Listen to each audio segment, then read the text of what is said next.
What is up, y'all, and welcome back. So today we are going to react to Mr. Antonio Talks. Make sure you go shoot him a follow over on YouTube. He's done a video about white fatigue, so this should be interesting. Let's hear it.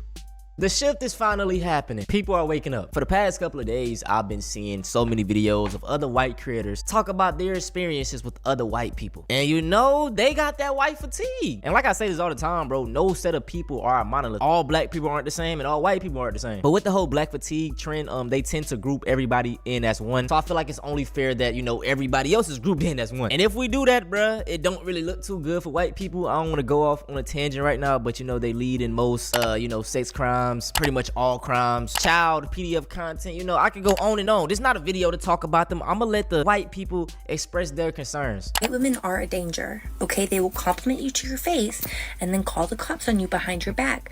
They are disingenuous and it is performative. I will tell you, as a white woman who has been around white women my entire life, that little white girls and little white teenagers and young white women and middle-aged and old women, things that they say to non-white people are not the same things that they're saying in an all-white room. White women don't want to see their ex dating someone who's not white. They don't want to see someone who's not white take their job spot. They don't want to see someone who's not white have a better car or a better house or a better outfit, okay? And when they get mad at someone who's not white, they're going to bring race into it. They're going to say really nasty racist things, regardless if it's to your face or behind your back, even if it has absolutely nothing to do with race. They are going to start saying some really wicked things because white women are a danger. They are a danger to minority communities. Hey, she said it, not me. We gotta take her word from it. She's white. She be around white people, and most of them are not going to tell the truth. You get what I'm saying? They're not going to tell us how they, you know what I'm saying? So I applaud her for saying that. And just like as a personal experience of white people, you know, when I'm walking around my neighborhood or I'm going to the stores, you know, I say hey to everybody. They say hey to me. You know what I'm saying? Sometimes I try to talk to my kids, but it's like always a thought in the back of my mind, like just seeing how racist the internet is. You know, I don't know if some of these women are behind these racist accounts but I always got the thought in the back of my mind, like, oh, is this performative? You know, does she really think I'm a fucking nigga? I don't know, bro. That's just my mind state. Yeah. This discourse talk. All right, so I want to address that. I'm gonna disagree with the 85% thing. I don't know if 85% of white chicks are like that. That's a little high. I wouldn't think it was that high. Maybe 25, you know, maybe 15, hell, something like that. But that just sounds like a woman thing, to be honest with you. Regardless of the race of the other person that's doing better than them, it sounds like a catty woman competitive thing. A lot of women, they don't like to see other women with better bodies than them or driving better cars than them. So that one I can kind of understand a little bit, but I'm going to mostly disagree with that number, that 85% number, because I just don't think it's that detrimental. But I digress. Let's go. Talking about how white people don't know how to wash themselves is really fascinating to me, and so I want to share my experience about how I actually learned how to wash and what it looked like in my white supremacist Mormon household growing up. Yo, hold on. Why do I keep hearing this? Why do I keep hearing this rumor that white folks don't wash themselves? What is this? Why do I've been hearing this rumor for years. I've been hearing this rumor for years about the washcloth and not taking bath for days. Let's just listen. Come on. Now, I always had washcloths available to me. They were always under the sink. It wasn't really enforced or taught. It was always in the bathtub. And it seemed like there was just kind of like one in there and then we'd change it every week. I was never touching it. I don't know if my siblings were touching it. One every week? You're talking about for your face and your body? One a week? That's wicked. You know what I'm saying, y'all? But these motherfuckers love calling us uncivilized and you know, like... I know when we were younger, we'd play with it in the tub, but when it comes to washing...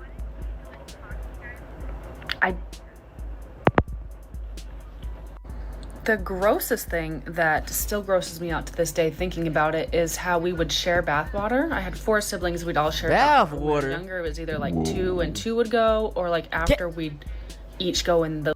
Hey, I'm sorry to pause, bro. Sharing bath water? Are we serious? So you're telling me after your brother wash up, he wash all the nastiness out. You go in that same water and wash up in that? What are you washing? You might as well not wash. Okay, so how I'm interpreting this is when you're a toddler and you have multiple siblings, brother, sister, blah, blah, blah, you all get a bath at the same time. I don't think it's like one after the other. I could be wrong. But I mean, that's not that far fetched. I think all races of people do that they just bathe their kids all at once. That's kind of a normal thing, but I could be wrong. Let's listen. Like what? The last person's bathwater. The grossest thing was my older sister. We're 22 months apart. I was wrong. She sometimes would shower with my younger sister.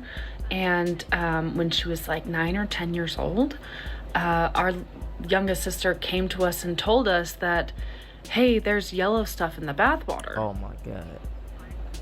And my older sister tooted. And we're like, what? We ended up getting out of my older sister that she was peeing in the bathwater. Now, mind you, me and her are 22 months apart. We shared bathwater my entire childhood. Yo, this is disgusting. That's pretty I always gross. thought we were clean until 2005 when I moved to Atlanta. White people don't talk about cleanliness. White people don't talk about cleaning Yeah, shouts out to Atlanta, y'all. Shouts out to the ATL, man. themselves. White people don't talk about lotion. White people don't talk about their hair nearly to the scale that the black community does. I went there and I was dumbfounded by how much they held each other accountable to their appearances. Nails, hair, everything pristine all the time. And my mom, I felt like, was very much like that growing up, but it felt like this was like up like 10 notches. So that's kind of where I learned most of the things you should be doing, like moisturizing after you shower. I learned that in Atlanta. I applaud her for coming online and telling her story because, you know, most people, that's embarrassing, you know, and like I said, I applaud her. But, you know, isn't it a fact that, you know, Africans did teach the Europeans how to bathe, and, you know, we got the diseases and the Black Death back in Europe, and it could. That's actually a historical fact. They did actually teach the Europeans how to bathe. That's a proven historical fact. Could have been avoided if they just took a bath, you know. So history, you know, it shows that they weren't the cleanliness, that, you know. I wasn't allowed to listen to Michael Jackson growing up. I wasn't allowed to watch shows like Fresh Prince of Bel-Air growing up because my family was racist. I just saw a girl do a video on all the things that she couldn't watch growing up, and she's younger than me, which means that stuff is still happening right now. Man. And it's just sad It because is. I didn't realize any of that stuff. Bro, I could not imagine growing up not being able to watch Fresh Prince, not being able to watch Martin. Bro, what? You gotta be kidding. Were you not allowed to watch Rugrats too because Susie was on the show? Like, what? Like, how far does this go? Like, were you not allowed to eat the Aunt Jemima syrup because the spokesperson was a black lady? Like, what? Was racist until I started playing football and, you know, going to college, and then I joined up with the Army. And then during that time, I realized that everything that my family told me about black people specifically were lies. Hey, I just want to pause it because, you know, this is why it's such a disconnect between the black and the white community. Like, on one hand, I can see both sides, okay? So, on one hand, it's like they grow up like this. Their parents are telling them everything. They're brainwashed. So, you know, as a black person, we call them out. It's like, oh, no, you're just being a victim. Like, this is how it is for, you know, it's like, it starts with the parents, bro. If you take two kids, a white kid and a black kid, they're going to play together. They're going to be, like, the best of friends. Nothing is, you know what I'm saying? Like, they don't see color. Hate is taught, bro. Simple as that. Hate is taught. 1,000%. Normal human beings, sometimes extraordinary human beings. And I mean, for some of the people that I was with in the Army, to be in the Army, they could have done anything. They were so talented. I was like, I knew why I was in the Army. I failed at football, so I joined up with the Army, but they were just such great human beings. And I feel like growing up, I missed a lot of that. I'm sorry that anybody that had to go through life like this.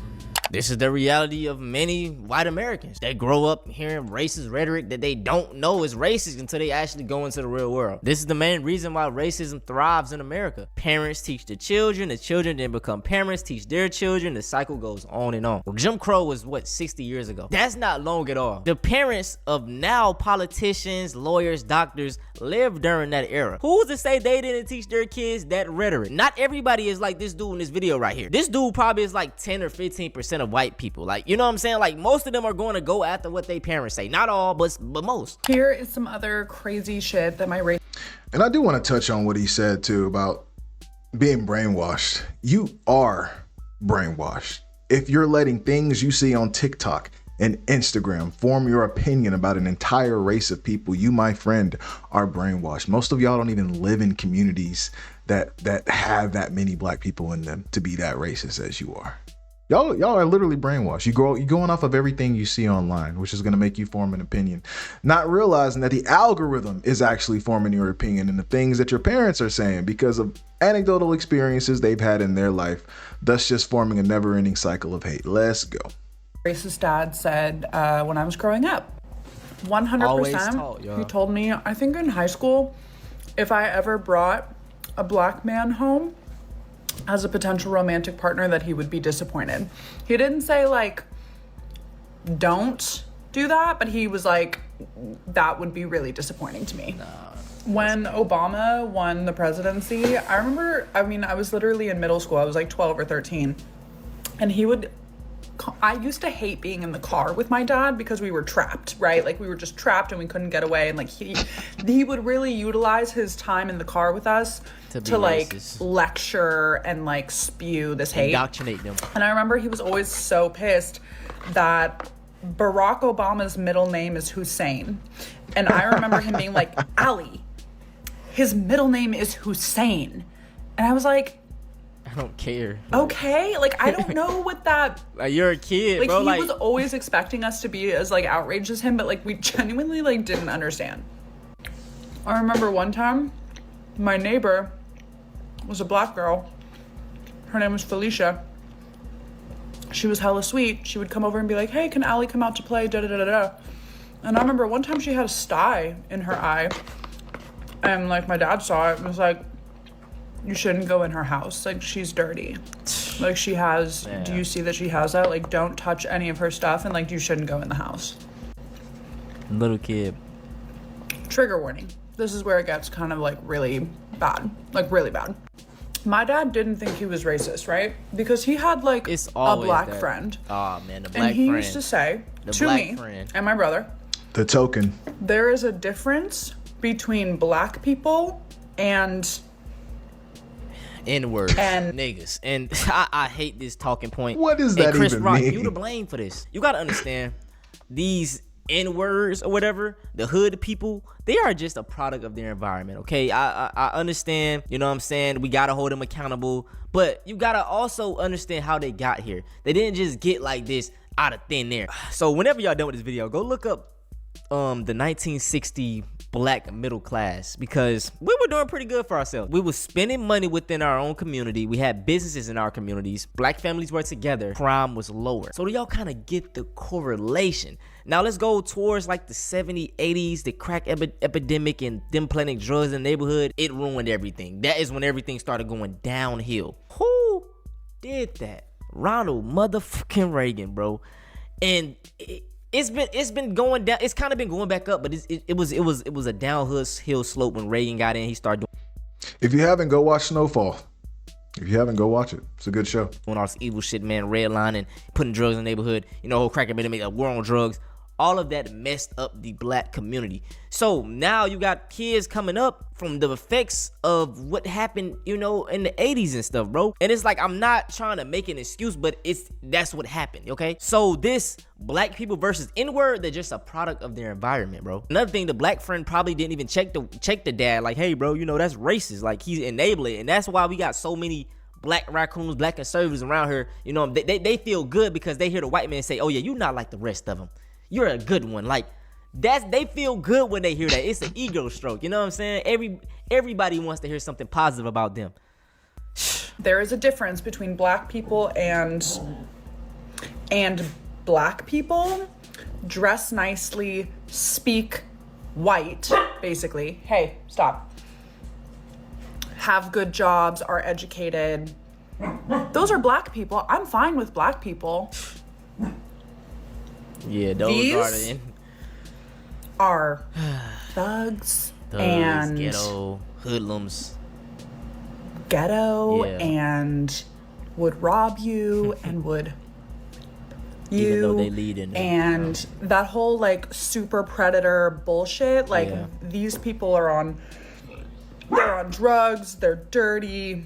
Like that's the difference. We can be friends with black people, but like basically they're not even people. Like there was a very clear distinction in his mind, and he wasn't racist because he was friends with black people. He used to ask me from a very young age if I was a Democrat or Republican. Bro, you're a kid. The correct answer is Republican. And he would ask me that all the time growing up. Like when I was like a kid, 10, 11, he'd be like, you're a Republican, right, Allie? And I'd be like, I don't know. Like, I don't know what that means. Right. Like, but it was this super early indoctrination. And then specifically, I remember, this was when I was in high school, at the Thanksgiving dinner table, he called people in the Middle East saying, hey, that's what they call Myron. That's what they call Myron. And like I was like, Dad, like why? That is so messed up. Like, what are you saying right now? Like that, do not say that. Like, what is wrong with you? And he was like, what? They are. It was just like, sad, it was bad. It was really bad. Shout out to all of these individuals that was able to call out the BS in the white community, because a lot of them grew up like, I'm pretty sure I'm going to get comments saying, yeah, their families grew up like this as well. They dads are like this, their moms are like this, but they broke away. And they are the few that actually have a mind of their own and breaks away from it. But the other 60, 50, 80, whatever percent have this ideology, and they're going to tell their kids the same thing, man. So, it's unfortunate, but it is what it is, man. All right, so big shouts out to Antonio Talks. That was a good video. That was pretty detailed. Great job, bro. Great job. So yeah, this whole terminology of black fatigue, it will eventually come back to bite you in the ass. Yes, it is a disguise to just say everybody is the same, to say every single black person has the same rhetoric that they go by, have the same personality, they live in the same area, they do the same thing, you can't trust any of them. It's going to come back to bite you eventually, because this is going to get flipped on you one way or another. It will get flipped on you, and people are going to find out who you are. The people leaving comments, you can't hide behind these anonymous accounts all your life. You can't be a coward all your life. Eventually somebody's going to trace your IP. Eventually somebody's going to find out who you are. It just takes the right person to do it, and you're going to slip up eventually. So I would implore anybody that has these ideals to either just get rid of this stuff, guys. Your life is going to be easier once you let go of all this hate you have in your heart. Your own kind can see it. Your own kind is getting tired of it. Your own kind is going to eventually be the ones that are going to be the architects of your demise. It won't be us. It's going to be your own people. So I would just implore you to just let go of that stuff, or just continue to hide, because that's all that's going to come of this, is hiding and more hiding behind anonymous accounts, and accounts getting deleted, and now you have to shift things here and shift things there. Just let it go, bro. Just let it go. It's never going to amount to nothing. You're not going to make any money off of it, unless you're one of these racist content creators, which they're pretty scarce, to be honest with you. I can think of maybe about 5 that are doing okay and making money off of current social platforms, but most of them are banned from all the platforms.